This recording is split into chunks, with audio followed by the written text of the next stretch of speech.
Imagine a moment frozen in time, the roar of the crowd, the tension so thick you could cut it with a knife, and a lone goalkeeper facing down an onrushing striker.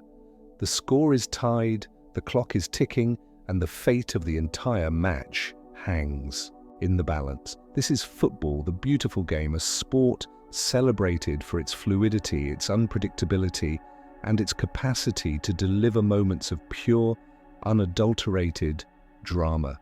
But what if I told you that at one point, a seemingly innocuous rule nearly strangled the very life out of that drama, turning thrilling contests into tedious, strategic stalemates? We often think of rules as the bedrock of any game, the necessary framework that ensures fairness and maintains a level playing field. They define the boundaries of acceptable behavior, prevent chaos, and ultimately allow the sport to flourish. But history is littered with examples of well-intentioned regulations that backfired spectacularly, stifling creativity, rewarding negativity, and fundamentally altering the spirit of the game.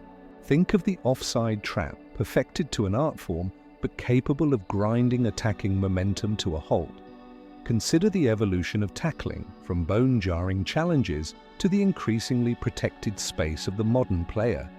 Each change reflects an attempt to improve the game, to make it safer, fairer, or more entertaining. But sometimes those attempts miss the mark entirely. This isn't a story about blatant corruption or intentional sabotage. It's about a rule implemented with the best of intentions, a rule designed to address a perceived problem, but one that ultimately created a far greater one. It's a cautionary tale about the unintended consequences of tinkering with a complex system and the delicate balance between preserving tradition and embracing progress. It's about the power of a single decision to reshape an entire sport, for better, or in this case for a significant period, undeniably for worse. We're not talking about VAR, the video assistant referee, a relatively recent innovation that continues to spark debate and controversy. Nor are we delving into the complexities of the offside rule, a perennial source of frustration for players, managers, and fans alike. Instead, we're going back to a time when football was arguably simpler, more direct, and perhaps even more brutal. A time before the influx of foreign players, before the saturation of television coverage, and before the astronomical sums of money that now dominate the sport. We're focusing on a rule change that, while seemingly minor, had a profound and lasting impact on the way the game was played and nearly suffocated the attacking spirit that makes football so captivating. This is a story about the back pass rule, a seemingly simple amendment to the laws of the game that almost killed the beautiful game. Prepare to delve into the tactical stagnation, the frustrated fans, and the desperate measures taken to revive the sport from its self-inflicted wound. This is the story of how a well-meaning rule nearly brought football to its knees, and the lessons we can learn from its near-fatal consequences. Imagine a time when football matches were less about dazzling displays of skill and more about, well, not losing. A time when the primary objective seemed to be preventing the other team from scoring, even if it meant sacrificing any semblance of attacking intent. This wasn't some obscure pre-modern version of the game. This was relatively recent history, a period when a single rule change transformed football from an exhilarating spectacle into a tedious, predictable affair. The rule in question? The back pass rule? To understand the impact of this seemingly innocuous regulation, we need to rewind to the era that preceded it. Prior to 1992, goalkeepers were allowed to handle the ball freely when it was deliberately kicked back to them by a teammate. This might seem unremarkable to modern viewers, accustomed to seeing goalkeepers as distributors, launching attacks with pinpoint passes and commanding their penalty areas with confidence. But in the pre-1992 era, this freedom created a loophole that was ruthlessly exploited, particularly by teams seeking to protect a narrow lead or run down the clock. Picture this: a team clinging to a 1-0 advantage in the dying minutes of a match. The opposition is throwing everything forward, desperately searching for an equalizer. What does the defending team do? They simply boot the ball back to their goalkeeper, who calmly picks it up, killing valuable seconds with each touch. The referee can do nothing but watch, powerless to intervene. This tactic became increasingly prevalent throughout the 1980s and early 1990s, much to the frustration of fans who felt cheated out of exciting finishes. Matches descended into predictable patterns of aimless passing and time wasting, with goalkeepers becoming glorified ball-handling machines. The problem wasn't just the time wasted, it was the erosion of the attacking spirit of the game. Teams became increasingly cautious, reluctant to take risks, knowing that any mistake could be easily neutralized by a simple back pass. The incentive to attack diminished, leading to dull, defensive-minded football that lacked the flair and excitement that had always defined the sport. The situation reached a point where something had to be done. Football authorities recognized that the existing rules were actively discouraging attacking play and rewarding cynical tactics. The game was becoming increasingly unattractive, and drastic measures were needed to revive its flagging fortunes. The solution, as they saw it, was to restrict the goalkeeper's ability to handle the ball. The back pass rule, formally introduced in 1992, prohibited goalkeepers from handling the ball when it was deliberately kicked to them by a teammate. The intention was clear: to eliminate time wasting, encourage attacking play, and restore the excitement and unpredictability that had been lost. But, as with many well-intentioned interventions, the consequences were far more complex and far-reaching than anyone could have anticipated. The rule, designed to save football, almost inadvertently killed it. Now let's dissect the back pass rule itself and understand the precise mechanics of its implementation. Introduced by FIFA, football's governing body, in 1992 the rule stipulated that a goalkeeper could not handle the ball if it was deliberately kicked to them by a teammate. This applied regardless of where the goalkeeper was positioned on the field. If a goalkeeper violated this rule, the opposing team would be awarded an indirect free kick from the spot where the goalkeeper handled the ball. This meant that the free kick had to be touched by another player before a goal could be scored, making it a less direct scoring opportunity than a penalty kick. The rule did, however, allow goalkeepers to handle the ball if it was headed back to them by a teammate, or if it was passed back using any part of the body other than the feet. This distinction was crucial as it created a grey area that players and managers would later exploit. The rationale behind this exception was to allow for unintentional or instinctive defensive actions while still preventing deliberate time wasting. The implementation of the back pass rule was met with a mixture of excitement and apprehension. Many fans and pundits welcomed the change, believing that it would finally address the problem of time wasting and encourage more attacking football. Others were more skeptical, fearing that it would lead to more mistakes and potentially alter the fundamental nature of the game. One immediate consequence of the rule change was a significant increase in the pressure on goalkeepers. Suddenly they were forced to become more adept with their feet, as they could no longer rely on their hands to control every ball that came their way. This led to a rise in the number of goalkeeping errors as keepers struggled to adjust to the new demands of the game. High-profile mistakes became more common, often resulting in comical own goals and costly defeats. Teams were forced to rethink their defensive strategies, as the simple tactic of passing the ball back to the goalkeeper was no longer a viable option.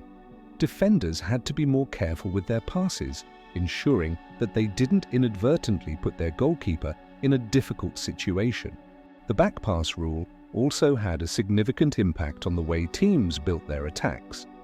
With goalkeepers less able to control the ball with their hands, teams started to develop more intricate passing patterns, aiming to keep possession and create openings through skillful interplay. This led to a more possession-based style of football, with teams focusing on retaining the ball rather than simply launching it forward. However, this emphasis on possession also had its drawbacks. Some teams became overly cautious, prioritizing ball retention over attacking intent, leading to sterile periods of play with little goal-mouth action.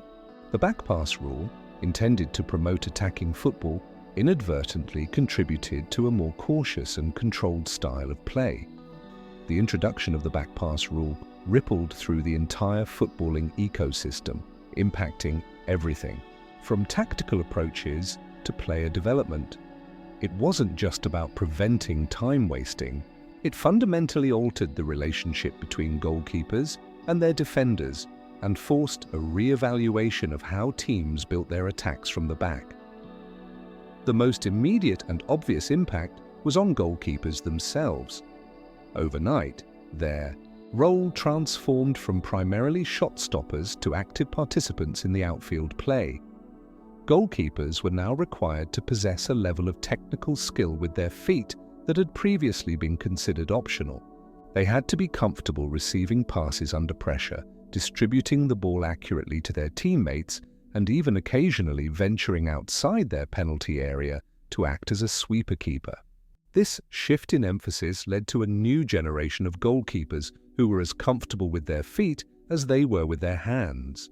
Players like Peter Schmeichel, already renowned for his shot-stopping prowess, had to adapt their game to meet the new demands. Newer goalkeepers coming through the youth ranks were specifically trained to develop their footwork and passing skills. The back-pass rule also had a profound impact on defensive tactics. Defenders could no longer rely on the simple option of passing the ball back to their goalkeeper to relieve pressure. They had to be more composed on the ball, more confident in their ability to pass their way out of trouble, and more aware of the potential consequences of a misplaced pass. This led to the development of more sophisticated defensive strategies, with teams focusing on pressing opponents high up the pitch and winning back possession in dangerous areas. The rule also indirectly influenced the evolution of attacking tactics. With goalkeepers less able to control the ball with their hands, teams started to experiment with different ways of building their attacks. This led to a greater emphasis on short passing, quick movement, and intricate interplay in midfield. Teams like Barcelona, under the management of Johan Cruyff, and later Pep Guardiola, perfected this style of play, dominating possession and creating scoring opportunities through a combination of skill, intelligence, and relentless pressing. The back-pass rule, therefore, played a small but significant role in the rise of tiki-taka football, a style of play that has had a lasting impact on the modern game. Beyond the tactical and technical implications, the back-pass rule also had a psychological effect on players and managers. The fear of making a mistake, of inadvertently gifting the opposition a scoring opportunity, led to a more cautious and risk-averse approach to the game. Teams became more reluctant to take chances, more focused on maintaining possession, and less willing to commit players forward in attack. This, in turn, led to a decrease in the number of goals scored and a general decline in the entertainment value of the game. The back-pass rule, intended to make football more exciting, inadvertently contributed to a period of tactical stagnation and defensive-minded football. Despite its good intentions, the back-pass rule wasn't without its critics and controversies. While it did address the issue of blatant time wasting, it also created a new set of problems and unintended consequences. One of the main criticisms of the rule was that it led to a more cautious and defensive style of play. Teams became overly concerned with avoiding mistakes, prioritizing possession over attacking intent. This resulted in matches that were often slow-paced, predictable, and lacking in excitement. The fear of conceding possession in a dangerous area and potentially gifting the opposition a scoring opportunity led to a more risk-averse approach to the game. Another common complaint was that the rule was often inconsistently applied by referees. The interpretation of what constituted a deliberate pass back to the goalkeeper was often subjective, leading to confusion and frustration among players and fans. Some referees were more lenient than others, allowing goalkeepers to handle the ball in situations where it was arguably a deliberate pass back. Others were stricter, penalizing goalkeepers for even the slightest hint of a deliberate pass. This inconsistency created a sense of unfairness and undermined the credibility of the rule. The rule also led to some bizarre and comical situations on the field. Players would resort to increasingly desperate measures to avoid passing the ball back to their goalkeeper with their feet. This included chesting the ball back, heading it back, or even using their knees or shoulders to control the ball. In some cases, players would deliberately mishit the ball, attempting to disguise a pass back to the goalkeeper as an accidental deflection. These tactics were often ineffective and sometimes even backfired, leading to own goals and other embarrassing moments. The back pass rule also created a tactical loophole that some teams exploited to their advantage.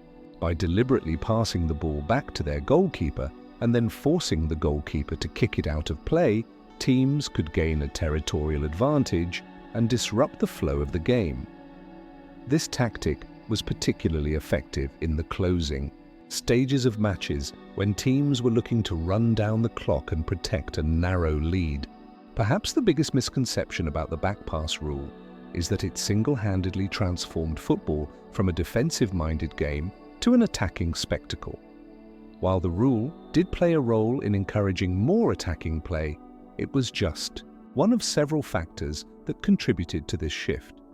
Other factors, such as changes to the offside rule, the increasing emphasis on fitness and athleticism, and the influx of talented foreign players, also played a significant role in making football more exciting and entertaining. The back pass rule was a well-intentioned attempt to improve the game, but it also had its drawbacks and limitations. It serves as a reminder that even the most carefully considered rule changes can have unintended consequences, and that there is no easy fix for the complex challenges facing modern football. So, did the back pass rule ultimately save football, or did it nearly kill it? The answer, as with most things in life, is complicated. While the rule did address the issue of blatant time wasting and encourage goalkeepers to become more proficient with their feet, it also contributed to a more cautious and defensive style of play, at least for a time.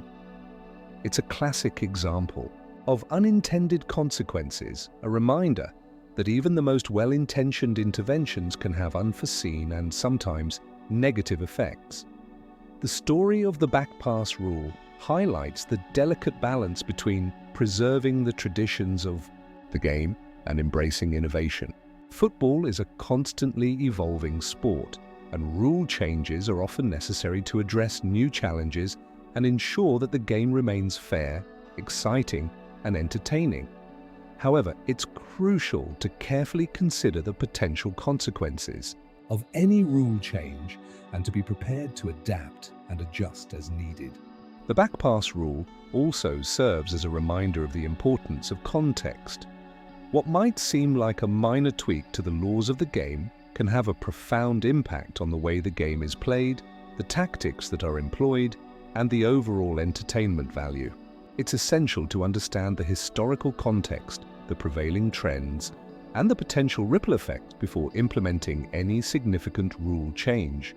Looking back, it's clear that the back pass rule was a necessary step in the evolution of football. It forced teams to become more creative and innovative in their attacking play, and it helped to usher in a new era of goalkeeping. However, it also had its downsides, and it's important to acknowledge the challenges and controversies that it created. Today, the back pass rule is widely accepted as an integral part of the game.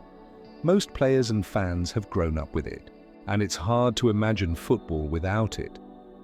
But it's worth remembering the time when this seemingly innocuous rule nearly strangled the life out of the beautiful game. It's a reminder that even the most well-intentioned interventions can backfire, and that the pursuit of progress is not always a linear path. So the next time you watch a football match, take a moment to appreciate the subtle nuances of the game, the intricate tactics and the skill and athleticism of the players. And remember the back pass rule, a seemingly simple amendment that almost changed everything. It's a testament to the resilience of football, its ability to adapt and evolve, and its enduring appeal as the world's most popular sport. What other, seemingly simple rules might be subtly shaping the game today, and what unintended consequences might they unleash in the future? The evolution of football is a continuous process, and the story of the back pass rule is just one chapter in that ongoing saga. Now let's broaden our view to examine other instances where rule modifications, introduced with the highest hopes, inadvertently swayed the sport's trajectory in unpredictable ways. Consider the advent of the golden goal, an overtime mechanism designed to inject immediate resolution into drawn matches. The premise seemed straightforward enough. The first team to score in extra time would be declared the victor, eliminating the perceived anticlimax of penalty shootouts. Yet, in practice, the golden goal fostered an atmosphere of extreme caution, frequently resulting in protracted periods of sterile possession, each team paralyzed by the fear of conceding a decisive goal. Rather than igniting offensive fireworks, the golden goal often led to a tactical stalemate. Teams, mindful of the sudden death implications, would typically adopt a more conservative approach, prioritizing defensive solidity over adventurous attacks. This naturally curtailed the thrilling, end-to-end action that fans craved, transforming extra time into a tense, yet often uneventful, waiting game. The intended excitement morphed into a prolonged exercise in risk aversion. Contrarily, the introduction of the offside rule, initially quite stringent, has progressively softened over time. Early iterations of the offside law demanded that an attacking player be completely behind the last defender to be considered onside. This naturally favored defensive formations, making it exceedingly difficult for attackers to penetrate opposing lines.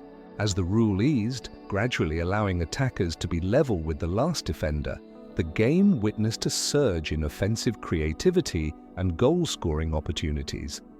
This evolution demonstrates how subtly calibrating existing regulations can stimulate attacking play without fundamentally altering the game's core principles. Furthermore, consider the evolution of the tackle. In earlier eras, robust, often bone-jarring tackles were considered an integral part of the game. Over time, however, a growing emphasis on player safety led to stricter regulations governing tackling, with referees now quick to penalize dangerous challenges. While undoubtedly safeguarding players from serious injury, this shift has also arguably reduced the physicality of the game, potentially impacting the competitive balance between smaller, more technical players and larger, more imposing ones. The very fabric of what constitutes a fair challenge has been re-evaluated, prompting incessant debate among players, pundits, and supporters alike. Another crucial layer to consider is the impact of financial fair play regulations. These rules, designed to promote financial stability and prevent clubs from spending beyond their means, have had a profound influence on the transfer market and the overall competitiveness of leagues.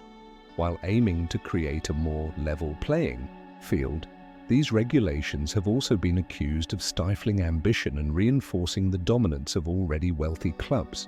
The complex interplay between financial constraints and sporting ambition continues to shape the landscape of professional football.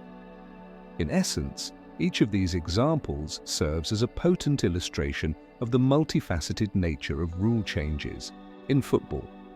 What may appear as a straightforward adjustment on paper can unleash a cascade of unforeseen consequences, impacting tactics, player behavior, and even the very spirit of the game. The constant refinement of the laws of football is an ongoing experiment, with each new regulation carrying the potential to either enhance or detract from the beautiful game's enduring allure. Let's turn our attention now to the realm of player behavior, and how rule adjustments have sculpted the very personas we see on the pitch. Imagine, if you will, the figure of the modern defender. Today's central backs are not merely stoppers of attacks, but cultured distributors initiating plays from deep within their own half. This evolution stems in no small part from the restrictions placed on goalkeepers. Since simply hoofing the ball back is no longer an option, defenders have been compelled to hone their passing skills, transforming them into integral components of the team's overall strategy. This metamorphosis wouldn't have been as pronounced absent the shift in goalkeeper responsibilities. By the same token, consider the modern attacking midfielder. Increasingly, these players are judged not just on their creative flair, but on their work ethic and defensive contribution. This emphasis on all-around performance is a direct consequence of tactical trends favoring high-pressing systems. To effectively implement such a strategy, every player, including the attacking midfielders, must be willing to contribute defensively, winning back possession and disrupting the opposition's build-up play. The rule changes, in conjunction with evolving philosophies, have created a breed of attacking players that are as adept at tackling as they are at threading through balls. Looking at the psychology of the game, rule alterations have fostered a culture of meticulous preparation. Teams now invest heavily in data analytics, scrutinizing every aspect of their own performance and that of their opponents. This increased reliance on data is driven in part by the marginal gains that can be achieved through a deeper understanding of the game. With matches often decided by the narrowest of margins, teams are constantly searching for any edge they can find, whether it's identifying a weakness in the opposition's defensive structure or optimizing their own set-piece routines. The pursuit of these marginal gains has transformed football into a hyper-analyzed sport, where every detail is scrutinized and every decision is backed by data. Think too about the role of the referee. With an ever-expanding rulebook and the introduction of technologies like goal line technology and VAR, the job of the referee has become increasingly complex and scrutinized. Referees are now expected to make split-second decisions under immense pressure, with their every move analyzed and replayed from multiple angles. This increased scrutiny has inevitably led to more controversy and debate, as fans and pundits alike dissect every decision and question the referee's judgment. The introduction of technology intended to improve accuracy and fairness has paradoxically created a new source of contention and frustration. Consider how all this plays out when managers face selection dilemmas or tactical shifts.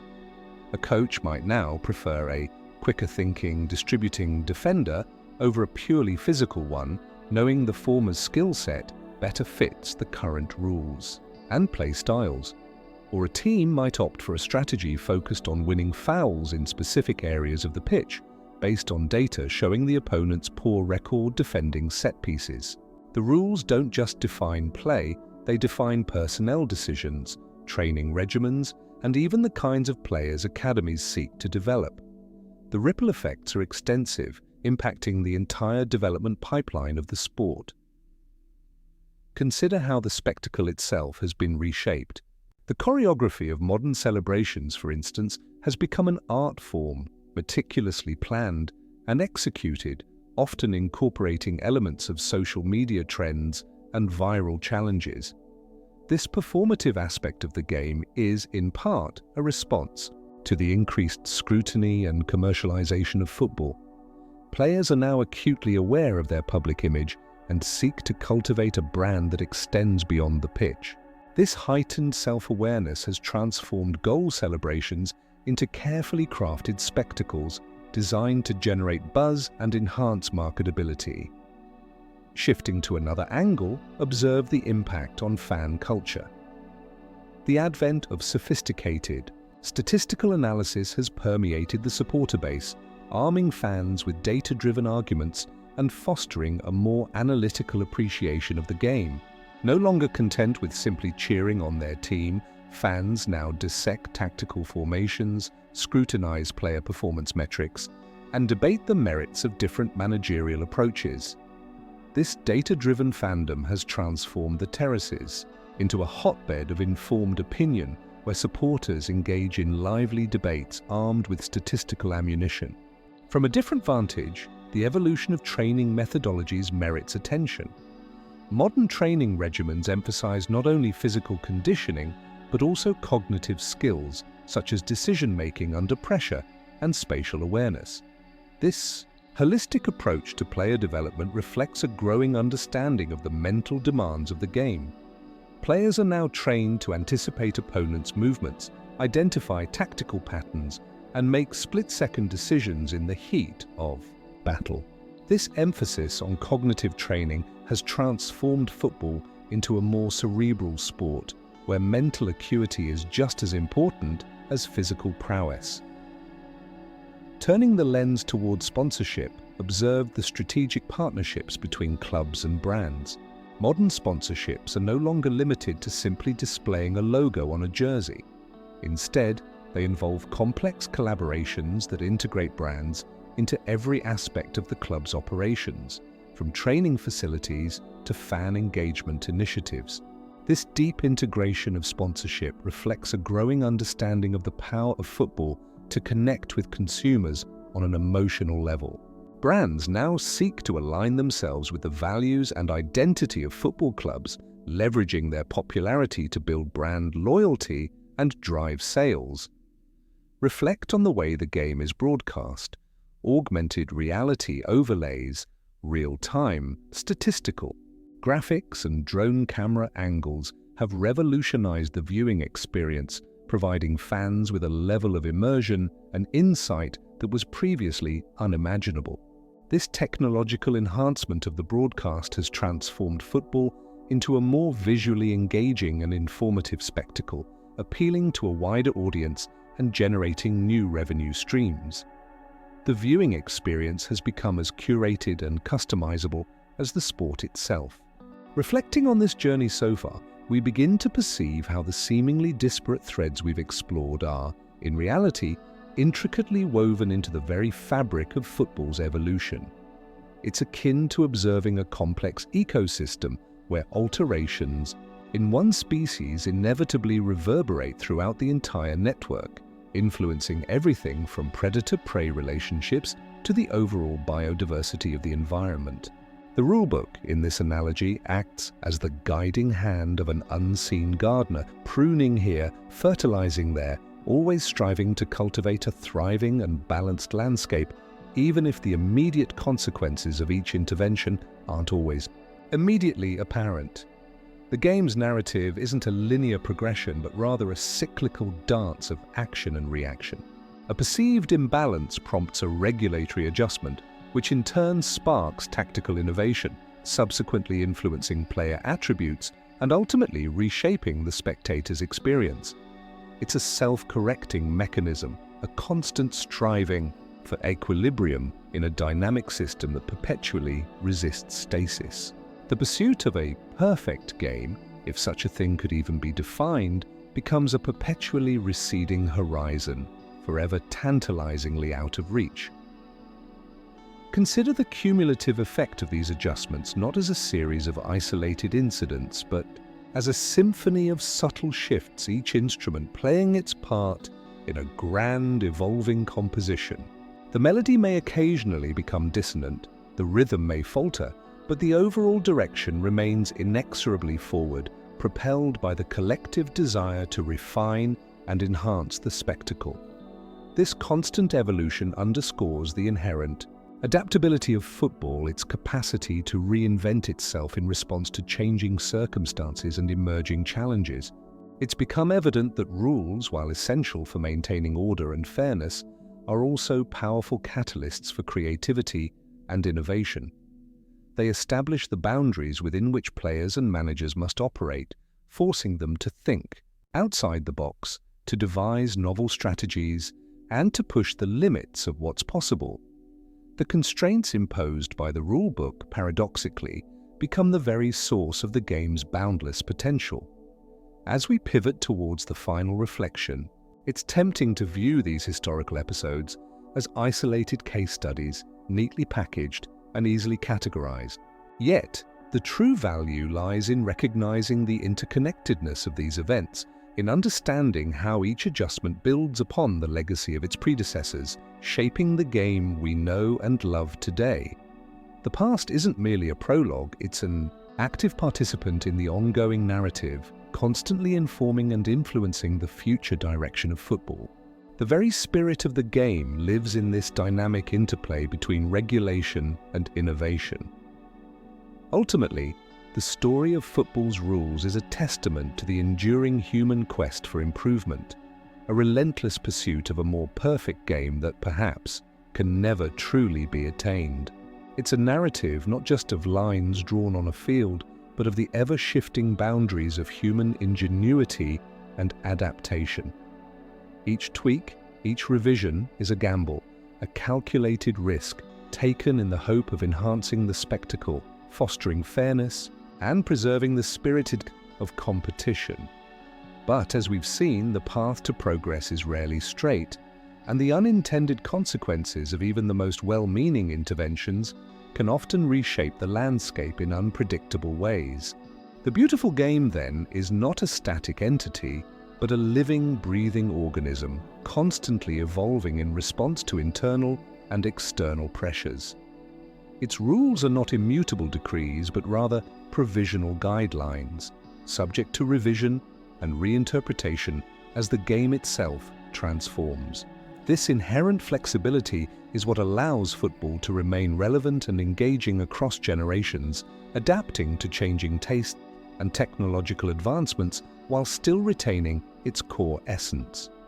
The true magic lies not in adhering rigidly to tradition, but in embracing the dynamism of change, in recognizing that the pursuit of perfection is a continuous journey, not a destination.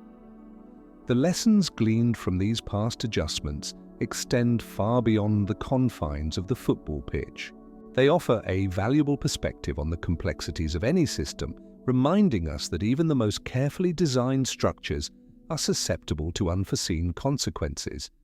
They underscore the importance of critical thinking, of challenging assumptions, and of constantly evaluating the impact of our decisions. And perhaps most importantly, they remind us that progress is rarely a linear process, but rather a messy, iterative dance of trial and error. So as we continue to witness the evolution of football, let us approach each new rule change not with cynicism or resistance, but with a spirit of open-minded inquiry. Let us recognize that the game is a shared endeavor, a collective creation that benefits from the diverse perspectives and passionate engagement of players, managers, fans, and administrators alike. Let us embrace the challenges that lie ahead, knowing that the pursuit of a more perfect game is a worthy endeavor, even if perfection itself remains forever elusive. The true practice begins now, in how we engage with the ongoing evolution, contributing our insights to shape a future where the beautiful game continues to inspire and captivate the world.